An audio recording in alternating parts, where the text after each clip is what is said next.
주님께서 여러분과 함께 마르코가 전한 거룩한 복음입니다.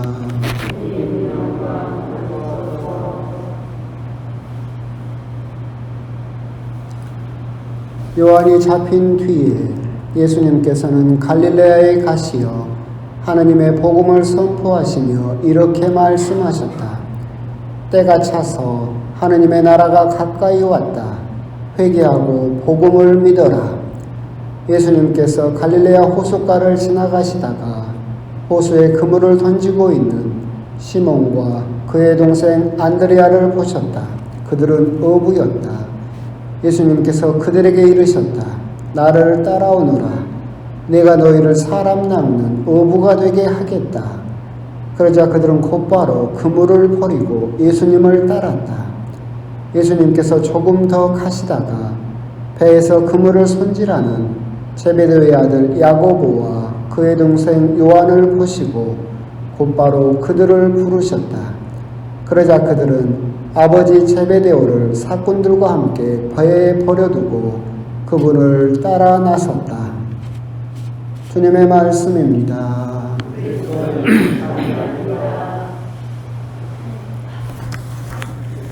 참 예수님,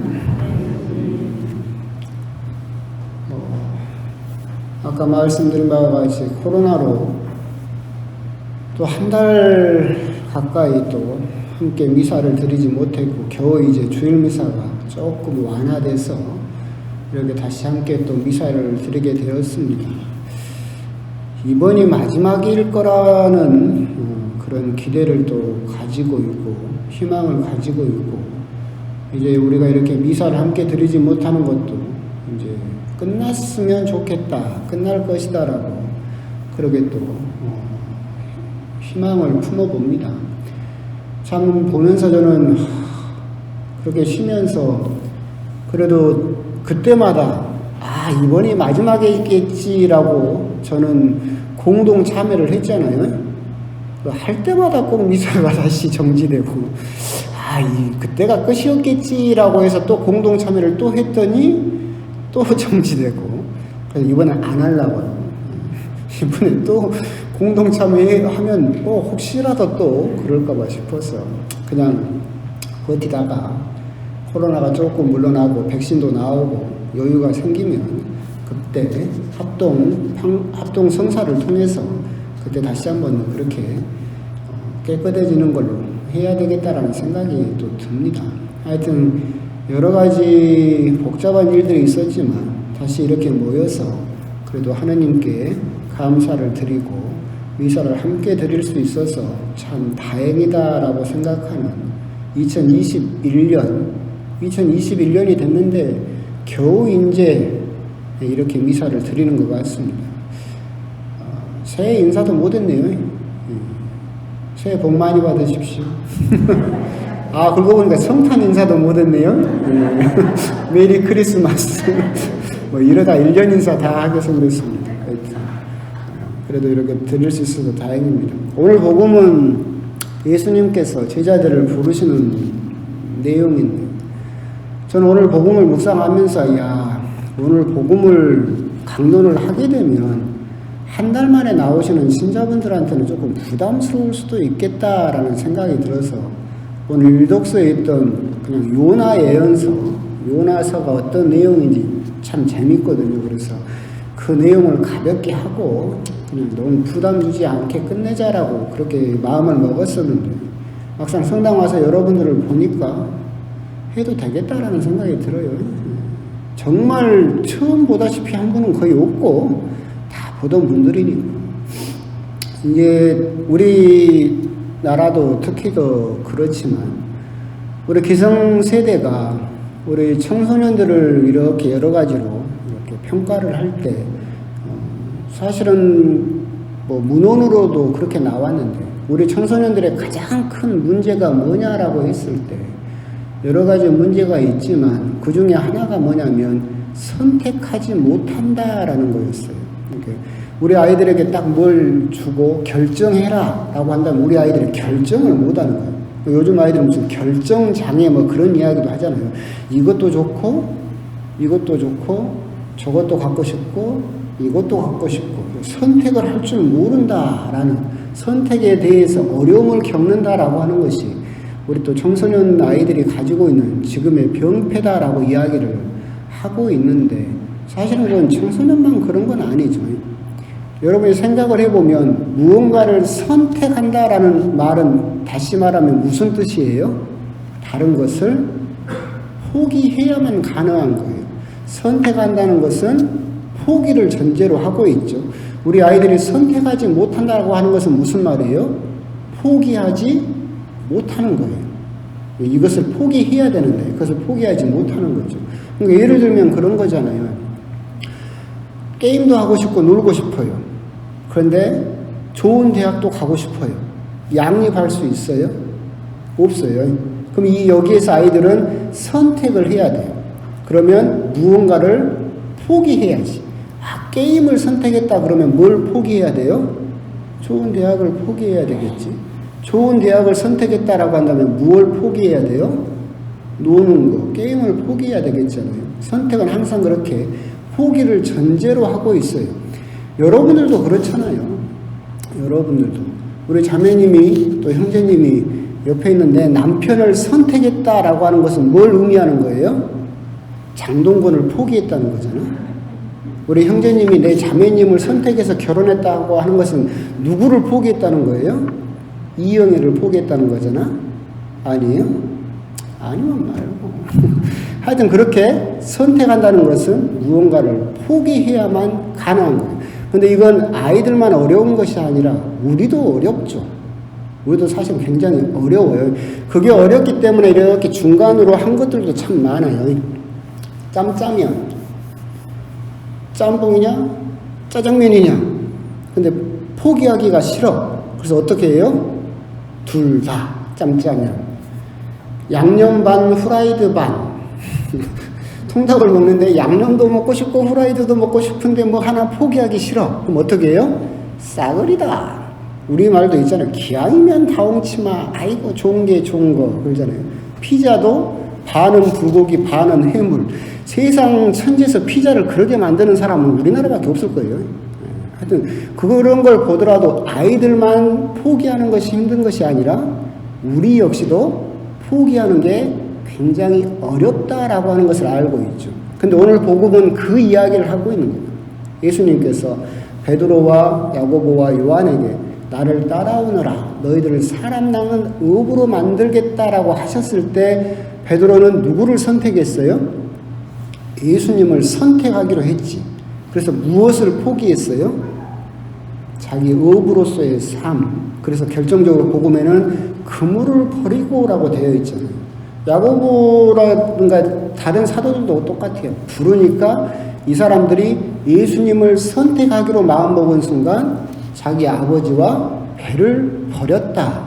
이것을 포기했다라고 하는 것을 이야기를 하고 있죠. 결국 우리 신앙 역시도 우리들에게 정말 다시 한번 물어봐야 되는 것은 너는 하느님을 예수님을 선택했느냐라고 물어보면 예, 저는 예수님을 하느님을 결정했습니다. 선택했습니다. 라는 말이 성립하려면 뭐가 있어야 돼요? 포기가 있어야지. 뭔가 포기한 게 있어야 그 선택한 게 말이 되는 거예요. 포기한 것도 없이 예수님을 선택했습니다. 라는 말은 성립하지 않아요. 선택은 반드시 무언가의 포기를 전제로 하고 있기 때문에. 그렇다면 우리가 코로나 시대에 미사도 오지 못하던 이 상황에서 여러분들이 한번 내 스스로에게 곰곰이 물어볼 필요가 있는 건 그거예요. 나는 예수님을 위해서, 하느님을 위해서 그분을 선택하기로 한 사람인데 내가 포기한 것은 과연 무엇이 있었는가? 양손에다가 다 떡을 쥐고 이것도 먹고 싶고 예수님도 믿고 싶어. 근데 어떤 것도 포기를 못하겠어. 그래서 둘 다 먹겠다. 짬짜면처럼 하겠다라고 하는 것이 과연 신앙에서 성립할 수 있겠느냐. 우리들이 다시 한번 여러분들에게 너무 어려운 걸 포기하라고 하지 않아요. 우리 수녀님이나 우리 학사님처럼 너희들의 삶을 포기하라고 하지는 않지만 여러분들이 코로나로 인해서 미사도 나오지 못하는 상황 하에서 내가 하느님의 자녀로서 예수님을 선택한 사람으로서 여러분들은 과연 하느님을 위해서 예수님을 위해서 과연 무엇을 선택했는가? 그 말은 무엇을 포기했는가? 포기한 거 있어요? 포기한 것이 있어야 된다라는 것이 오늘 복음에서 여러분들에게 이야기하는 거예요. 내가 예수님을 위해서 그래도 하루에 15분, 내가 예수님을 위해서 아침에 일찍 일어나서 미사라도, 내가 하느님을 위해서 내가 성당에 가지 못한다 하더라도 무언가를 내 일상의 삶 안에서 포기하는 것이 있었어야만 여러분들은 예수님을 선택했다는 말이 성립할 수 있고 의미를 가질 수 있는 것이다. 오랜만에 다시 성당에 나오신 분들에게 부담스러운 말이긴 하지만 우리가 한번 다시 곰곰이 생각을 해볼 필요는 있어요.